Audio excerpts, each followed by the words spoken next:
შინდისის გმირების მემორიალთან იმყოფებოდნენ ოპოზიციური პარტიების წარმომადგენლები, მათ ქართველი სამხედროების თავგანწირვასა და ქვეყნისთვის მათი გმირობის მნიშვნელობაზე ისაუბრეს.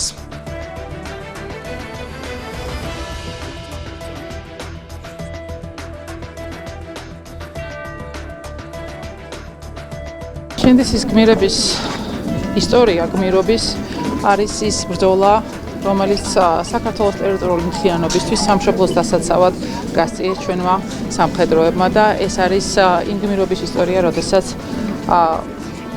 თავი გასწირეს მათ ამ ქვეყნისთვის და იცოდნენ, რაზე მიდიოდნენ და ამას აკეთებდნენ იმისთვის, რომ სამშობლო დაეცვათ.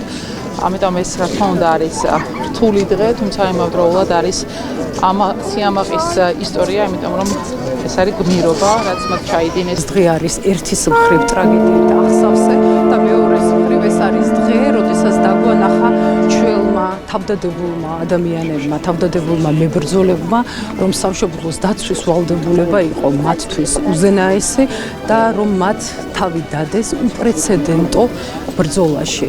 ამ ბრძოლამ დაგვანახა ის, რომ სწორედ ასეთი გმირების სისხლზე დგას ჩვენი ქვეყნის სახელმწიფოებრიობა, რაც აუცილებლად მიგვიყვანს გაერთიანებისკენ და გამარჯვებისკენ.